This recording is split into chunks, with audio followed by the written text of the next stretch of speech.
Hey everyone, me Kevin here. Wow. Please don't shoot the messenger. Hit the like button instead. Usually I don't ask. So yeah, wow. We get some big updates just in, like literally breaking news from the GSA and Donald Trump. We'll talk about what the GSA just said. We'll talk about what Donald Trump just said right after I mentioned that Black Friday is almost here. So check out that Black Friday coupon down below for the amazing programs on building wealth with real estate and stocks. And you can email me for a bundle coupon at kevin@vkevin.com. Okay. All right, let's get through this because there's a lot. First, Michigan just certified its election results, making Joe Biden the official winner in Michigan. This comes after the RNC, led by Ronna McDaniel, demanded a 2-week delay on Friday to continue conducting investigations in Michigan into voter fraud. This also comes after Donald Trump met with legislators in Michigan to see what options there might be to delay the certification of the vote in Michigan. Because if the certification gets delayed, there might have been an avenue for legislators in Michigan to actually basically appoint Republican-leaning electors and maybe throw the state to Trump. That didn't happen now. Michigan has officially certified its election results. But there's more, a lot more. Donald Trump has officially begun renovating Mar-a-Lago. Some people say that this is an indication he's getting ready to move there. Then we also have news that Secret Service agents are now being asked if they want to transition to Florida, as presidents do receive Secret Service protection for life after a president leaves office. Okay. Then, in even more big news, the General Services Administration, or the GSA, which helps transition an existing president to a new president, has just released a really important letter, and Donald Trump has just given us an update following that letter. So let's go ahead and pull up that letter so we can see exactly what's going on. I'll share it here, and we'll go through this letter, the most important parts, and then, of course, we'll look at Donald Trump's reply. So here we go. This is the letter. This is to Joe Biden. Mr. Biden, the administration of the U.S. General Services admin, or as the administrator of this, I have the ability under the Presidential Transition Act of 1963, as amended, to make certain post-election resources and services available to assist in the event of a presidential transition. Obviously, right now, Biden hasn't been getting transition documents because the GSA hasn't recognized Biden as president-elect yet.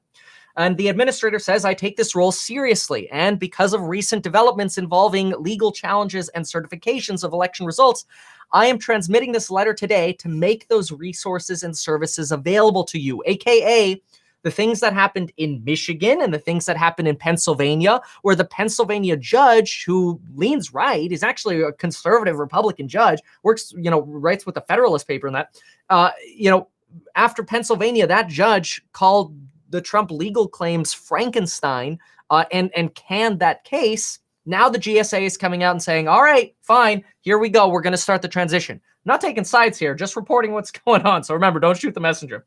Anyway, I have dedicated much of my adult life to public service. Please know my decision came independently. I did not receive any direction to delay my determination. I did. So in other words, she didn't hear from like the Trump team, like, don't give anything to Biden yet, right? That's what this person is saying. She does say, though, that I did, however, receive threats online, by phone, by mail, directed at my safety, my family, my staff, and even my pets, in an effort to coerce me into making this determination prematurely. So she's kind of like, hey, look, I've been holding out as long as I frickin' can. But right now, she says she remains committed to upholding the law. And right now she believes it is her job to provide Biden the presidential transition documents and money for his transition. I strongly believe that the statute, and we're going to talk about Trump's response to this in a moment. I strongly believe the statute requires the GSA to ascertain, not impose, the apparent president-elect. So in other words, this is not the GSA saying, okay, that's it, Biden's going to be the president. They make it clear here that that is the job of the Electoral College. They are not saying Biden's going to be the president, but they do have to ascertain who the next president is likely to be. And because they think it's now likely going to be Biden, they're going to give Biden money and documents and the presidential documents that are required, blah, blah, blah. GSA does not dictate the outcome of legal disputes or recounts, nor does it determine whether these proceedings are reasonable or justified. That's the job of Congress. Congress should, do a better job. That's no surprise. As you know, the GSA does not pick who the president of the election is. Instead, that's what the Electoral College does. We already said that. And so as such, they are now providing $7.3 million to the Biden transition team and providing them with information and the authorization to have appointee orientation sessions and a transition directory, along with all the other stuff that happens in a presidential transition. So this is pretty big. But what's also pretty big is what Donald Trump just said in response to this. And then let's talk about what's going on with what impact this could potentially have on stimulus negotiations. Okay, so here we go. And I see some comments here, and I get it. Fake news, I get it. Trump responded to it. Okay, so I'm providing both sides here. Trump said, and Trump said this. Okay, I want to thank Emily Murphy. That's literally the person's letter we just read.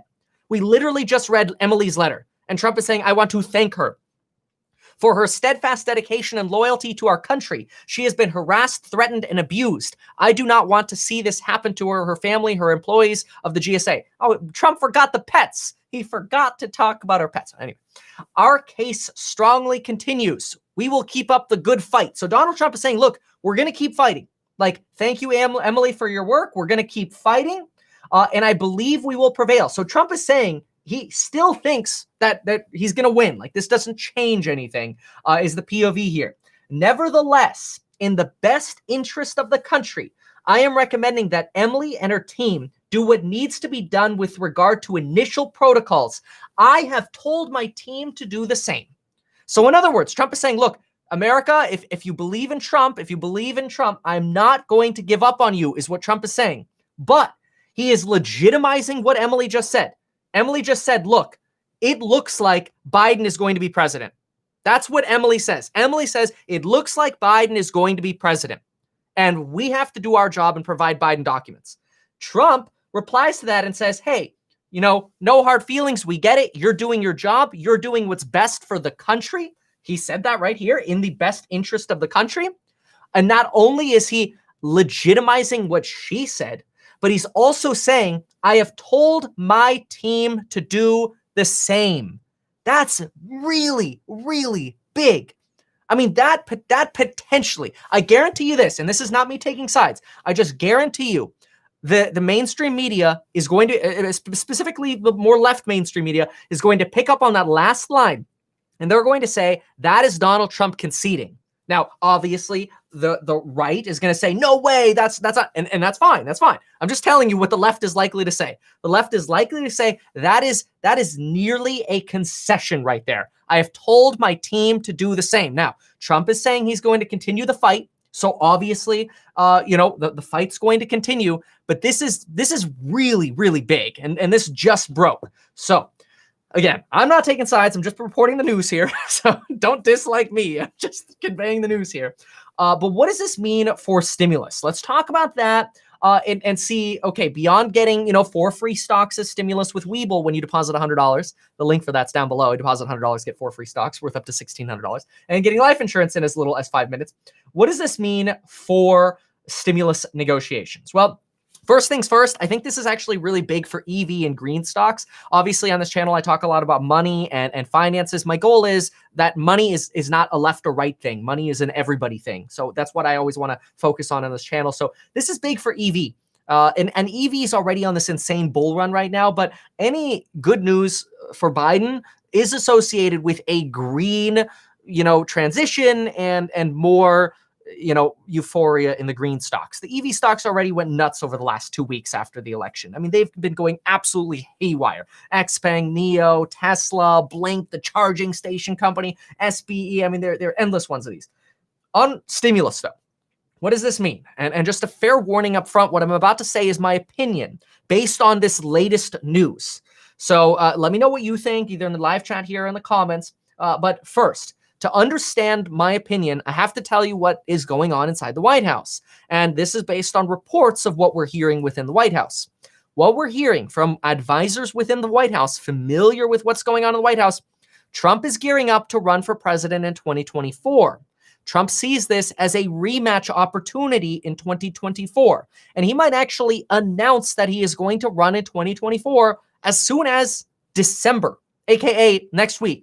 So in the next 6 weeks, we could start getting Trump 2024 banners, to buy if you wanted to buy those. And by announcing this as early as next month, he's basically trying to claim the Republican landscape for running again. Okay, so what does that have to do with stimulus? It actually has a lot to do with stimulus. So if you're just joining, or just to give you a recap, what do we got here? The GSA is starting the formal transition to Biden. They're saying it looks like Biden's going to become president. President Trump says, we're going to keep fighting, but we get why you have to say that. And we're actually going to tell our team to start the formal transition process too. Okay. Those were Trump's words. He tweeted those. So what does this mean for stimulus? If Trump is gearing towards the transition as well, he's going to keep fighting, but he's gearing towards the transition as well. What do we think this means for stimulus if he wants to run in 2024? Well, think about this, folks. Think about this and tell me what you think about this. If Trump does not help usher in stimulus in December, who does? Biden does, right? Trump is going to want to take as much credit for what's good so that when he runs in 2024, he can trumpet what he did. But the reality is, December 31st rolls around, unemployment expires for people who have received their 39 weeks of pay. Those self-employed receiving unemployment, they will lose unemployment benefits. People will get evicted starting January 4th massively. We will see a large eviction crisis, and that will all be within the last 2 to 3 weeks of Trump's presidency. At the same time, COVID cases are going up. COVID deaths are likely to peak. So think about that for a moment. If you're thinking to yourself, I'm going to leave office on January 20th. Let's just go with that scenario, okay? Put yourself in Donald Trump's shoes here for a second. You're thinking to yourself, I'm going to leave office January 20th. Okay, do I want to leave in the middle of an eviction crisis, an unemployment crisis, and at the same time as COVID cases and deaths are spiking without having done anything? Or do you want to leave saying, look, we got problems going on, but what did I do? I extended unemployment benefits. I passed stimulus checks. I got eviction protections passed. Because if Trump doesn't do it, Biden's going to do it, right, when he comes in, right? So why would Trump not do that? So my POV is, in the event that Trump is compelled to leave office, I do believe he will be compelled himself to do whatever he can to get stimulus done. It's not going to be $2 trillion. I don't think it's going to be that big. But I do think solving and bandaging some of the massive problems that are happening with sort of the stimulus wearing away right now are going to be an opportunity for him to step in, pressure Mitch McConnell, Mnuchin, and Meadows to get a stimulus package done, pressure the Democrats to get some bridge form of stimulus done. It's not going to be everything that the Democrats want. It won't be. There's no way.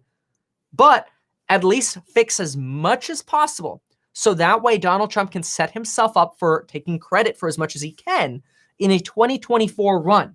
So that's just my take on what's going to happen with stimulus. We've got a lot of things that happen in this video. We heard about what happened in Michigan. We heard about what the GSA just said, the transition beginning. We heard about Donald Trump basically legitimizing that transition and saying that his team is going to start that transition as well.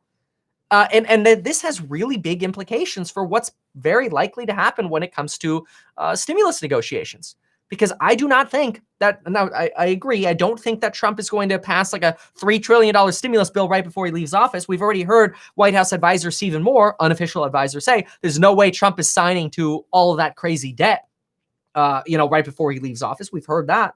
But it is quite possible we could see a smaller stimulus package. What size is that going to be? I don't know. But that would be my expectation in terms of what Trump will be likely to demand. So I would not be surprised to see even more pressure and tweets from Donald Trump saying, let's get the stimulus done because now we especially need it. And so this is my expectation. Now, we've gotten through the updates. We've gotten a lot of information here.